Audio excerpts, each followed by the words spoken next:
आपने ये ब्राह्मण वाला मसला भी जो है वो बड़ा रोचक है। अब मैं उत्तर प्रदेश का जाति से ब्राह्मण हूँ, भले मैं जातिवादी ना हूँ, लेकिन ठीक है।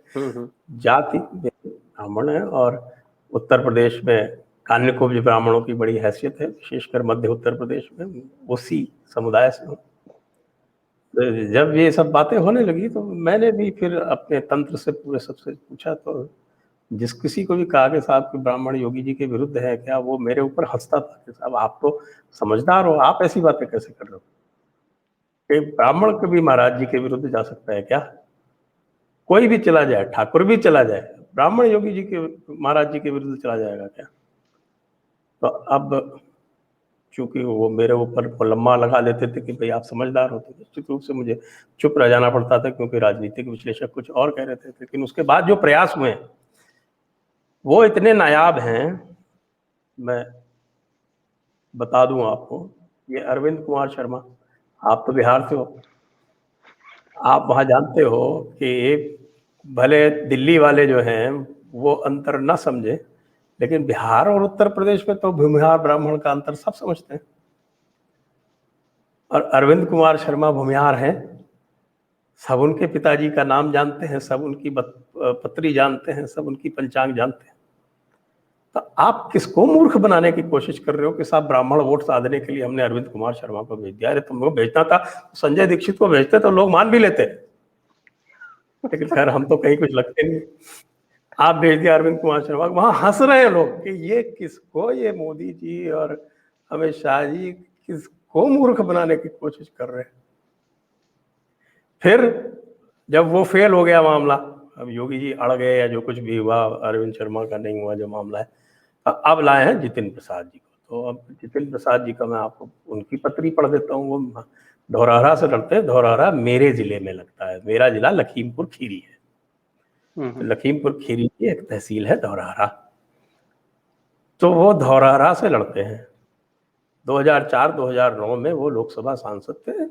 2014 और 2019 में वो अपनी जमानत नहीं बचा पाए थे।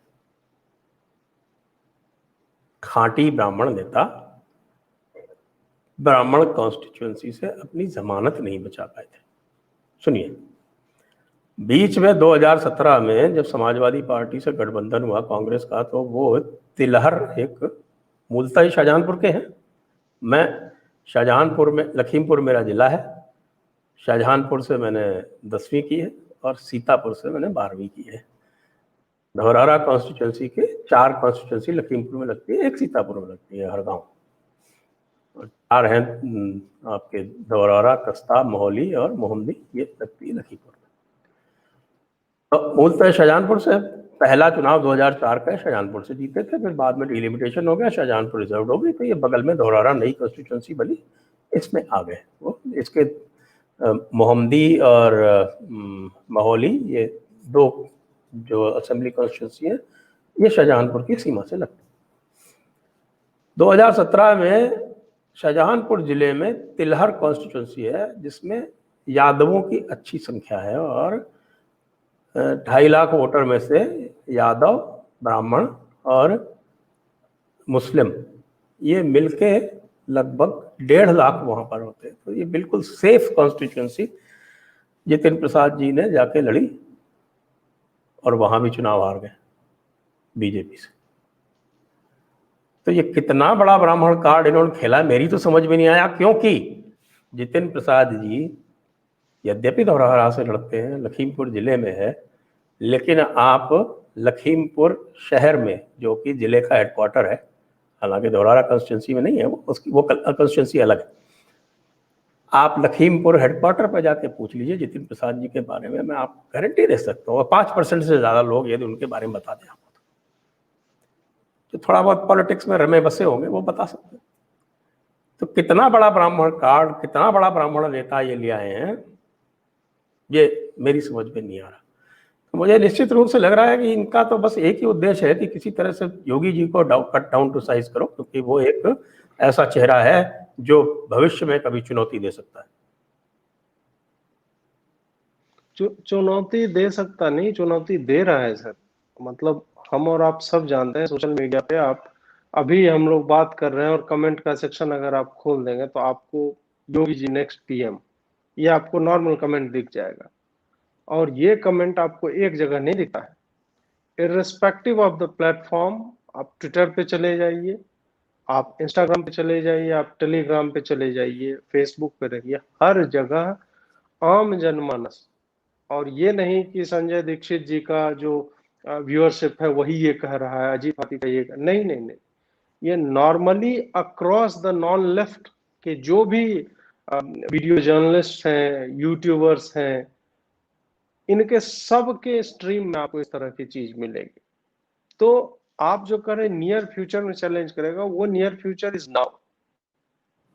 और अगर ये 2022 में इफ ही सेव्स इस गवर्नमेंट और उसी पावर से आते हैं, मुझे जब डाउट हो रहा है 325 सीट शायद नहीं आएगी, क्योंकि कोविड पे जो कवरेज हुई है, और नॉर्मल सी बात है कोई भी सरकार यहाँ पे रहती तो उसके खिलाफ ही जाता, कितने भी अच्छे से आप करो, लेकिन लोग मरे हैं, लोग मरे हैं, फिर लाशों की कवरेज जिस तरह, तो वो सारी चीजें जनमानस की स्मृतियों से जल्दी जाता नहीं, तो हो सकता है उसका उनको घाटा हो। प्लस भाजपा के कार्यकर्ताओं में जो एक अबेंडनमेंट वाली फीलिंग है कि पार्टी हमें छोड़ के कभी भी जा सकती है, जो हमने देखा है कश्मीर में तो हो ही रहा था, उनके पंचायत के और जिला परिषद लेवल के ये सब जो अध्यक्ष रहते हैं वो सब मारे गए हैं, बंगाल में तो चल ही रहा है।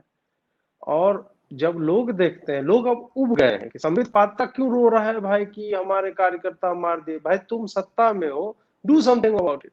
रोने गाने का काम तो 2% के यूट्यूबर्स का है, हमारा है, आपका है, जो इनकैपेसिटेटेड फील करते हैं, we have nowhere to go, सिर्फ ट्विटर ही है जहां पे we can vent out our frustration. तुम काहे वेंट आउट कर रहे हो यार? तुम राष्ट्रीय प्रवक्ता हो, तुम कैबिनेट लेवल के मंत्री हो, तुम होम मिनिस्टर हो, तुम रक्षा मंत्री हो, तुम संगठन मंत्री हो, you are writing tweets about this is very ghastly और दिस इज फैसिज्म और फलाना ढिमका। वो तो सबको समझ में आ रहा है, what are you going to do about it? तो योगी जो है, इन्होंने छोड़ दिया उनका इनेक्शन का एक, तो मैं ये मान के चल रहा हूं कि इट इज जस्ट कि इसका रिफ्लेक्शन 2024 के चुनाव में नहीं लगेगा, लोग भूल जाते हैं, तब तक भूल जाएंगे, लेकिन 2022 में जिसकी चर्चा अभी से शुरू हो गई है और कोविड कहीं नहीं जाने वाला है, तो भाजपा के कार्यकर्ता जिनकी मृत्यु हुई है, और भाजपा के कार्यकर्ता जो जानते हैं इस तरह की खबरें पढ़ते हैं, क्योंकि उनके व्हाट्सएप में तो आता होगा ना, आज भी बंगाल में एक को मार दिया, कल इनके एमपी के ऊपर शायद अटैक हुआ था और उनके गार्ड को बुरी तरह से मारा, एमपी ने ट्वीट किया था। तुम मतलब एक पार्टी होके मेजॉरिटी गवर्नमेंट चला रही, इतने में इंदिरा गांधी तो उसको 2 टुकड़ों में फाड़ देती, पूरे बंगाल को केंद्र शासित प्रदेश बना देती। उसने कितनी बार, शायद मुझे लगता है 50 बार सस्पेंड किए हैं विधानसभाओं को अपने कार्यकाल में इंदिरा गांधी ने, अगर मैं गलत नहीं हूं तो। तुमने कितने बार किया? कांग्रेस ने 72 बार किया, कांग्रेस ने 72 बार किया। हाँ, उसमें 50 बार शायद इंदिरा गांधी ने अकेला किया। तो तुम्हें क्यों डर लगता है? ये कॉन्स्टिट्यूशनल पावर्स है, it ought to be exerted. लेकिन वही बात है कि गोल जब बहुत ज्यादा हाई हो, तब जो है विदेशों में क्या चल रहा है उससे आपको इंटरेस्ट होता है, लेकिन तुम भारत में क्या चल रहा है, तुम्हारे किस राज्य में क्या चल रहा है, उस पर नहीं करते हो। तब फिर लगता है कि आदमी तो जीनियस है, आदमी के सोचने समझने की क्षमता तो बड़ी बड़ी तीक्ष्ण है, वो जानता है कि इसका असर मुझ तक नहीं आएगा, लेकिन इसका असर भाजपा के चुनाव में होगा, जो भी चुनाव भी होंगे, और वो चुनाव होने वाला है यूपी का, तो इट सॉल्व डबल पर्पस। 325 सीटें नहीं आए, 275 ही आए, बट 275 सीट मतलब 50 सीट आपके गए। तो योगी जी आपने ऐसा क्या किया कि मेरे नाम पे आपने चुनाव लड़ा था 2017 में, आप तो कहीं नहीं थे पिक्चर में, मेरे नाम पे आपको 325 सीटें मिली, मेरे स्कीम्स के नाम पे 2014 से हमने जो काम किया था, बट तुमने मेरी क्रेडिबिलिटी को, मोदी जी की क्रेडिबिलिटी को तुमने मिट्टी में मिला दिया योगी जी, और देखिए हमने जो 50 सीटों का हमें लॉस हो गया।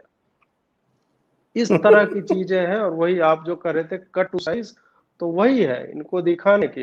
एक और बात है राजा भैया के बारे में, और आप तो जानते ही होंगे, आप लगातार पढ़ते हैं और बोलते रहते हैं, ये सारी चीजें ऑब्जर्व भी करते हैं। राजा भैया राज्यसभा में भाजपा के साथ थे, मतलब उन्होंने मदद की भाजपा की।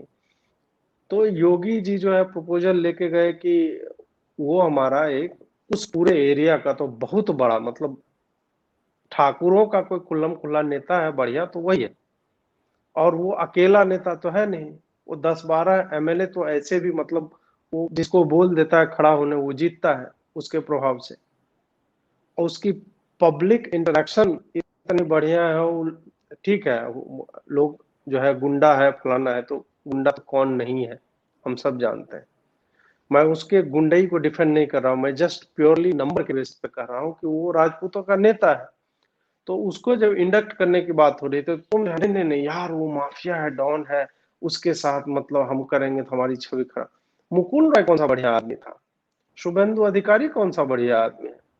शुभेंदु अधिकारी का पता कीजिए, जब ममता पहली बार आई थी सत्ता में तो नक्सलियों और ये जो कम्युनिस्ट है उसके काडरों को किसने लड़वाया और दोनों को किसने साफ करवाया। Who are the main strategist and who unleashed these TMC goondas onto Bengal, कौन था उसके पीछे। वो भ्रष्ट नहीं है, उसने वायलेंस परपिट्रेट नहीं करवाया है, उसने क्या ऐसा नहीं करवाया है कि जो तुम्हें राजा भैया लगता है कि वो अछूत हो जाएगा, उसके आने से जो है बीमारी फैल जाएगी पार्टी में। तो तुम नहीं चाहते हो कि योगी का बेस, ठाकुरों का उसे समर्थन प्राप्त है और उसमें भी ब्राह्मणों का भी वर्चस्व। प्राप्त है। कोई भी यदि कहता हाँ है कि ब्राह्मणों का नहीं प्राप्त है तो उस, मैं हाँ आपको गारंटी के साथ कह सकता हूँ, ब्राह्मणों ठाकुरों का जितना प्रतिशत आएगा उससे 1% ब्राह्मणों के साथ अधिक ही आएगा। ये समझते नहीं है ब्राह्मण मानस को, उत्तर प्रदेश के हाँ नहीं, ब्राह्मण के। हाँ ब्राह्मणों ने ट्रेडिशनली वो रीड करते हैं ना सिचुएशन को, कि जिस जिस तरफ मतलब जिसकी सरकार बनने वाली होती है तो उसके साथ जाते हैं। मायावती ने भी उनको साधा है, सपा वालों ने भी साधने को, सपा नहीं, सपा ने सॉरी राजपूतों को साधने की कोशिश की तो राजा भैया थे, अमर सिंह थे, ऐसे लोग थे उनकी मदद से।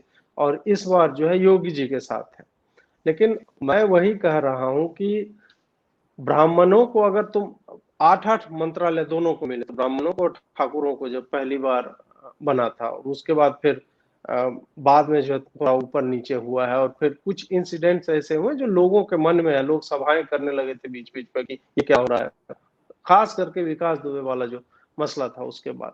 जो भी है, इनको मतलब ये एक क्रिएट किया जा रहा है कि तुम्हारे साथ ब्राह्मण नहीं है, तुम्हारी पोजीशन बहुत वीक हो गई है, और now we will take care of it. The big brother attitude जो है कि तुम अपने स्टेट में ठीक से नहीं कर रहे हो, अब हम जो है BL संतोष जी जाएंगे और जो है राधा मोहन जाएंगे और दत्तात्रेय जी जाएंगे और वो बताएंगे कि नहीं नहीं स्टेट तो ऐसे तुम्हें चलाना चाहिए था आदित्यनाथ जी, आप जो है थोड़ा गड़बड़ कर रहे हैं। और मैं जो है आपको ब्राह्मणों के साथ मतलब उसका साथ देने के लिए आया हूँ और मिला रहा हूँ। अब आपकी पोजीशन स्ट्रांग होगी, और आपकी पोजीशन किसने स्ट्रांग की, मोदी जी ने की। आपकी पोजीशन स्ट्रांग की इसका मतलब है आप वीक थे। तो इस तरह का फोर्स्ड एक क्रिएट किया जा रहा है पूरा का पूरा एटमॉस्फेयर, ताकि योगी को साबोटाज किया जा सके या उसकी पोजीशन वीकेंड की जा सके, ताकि मैं चमकता हुआ दिखूं।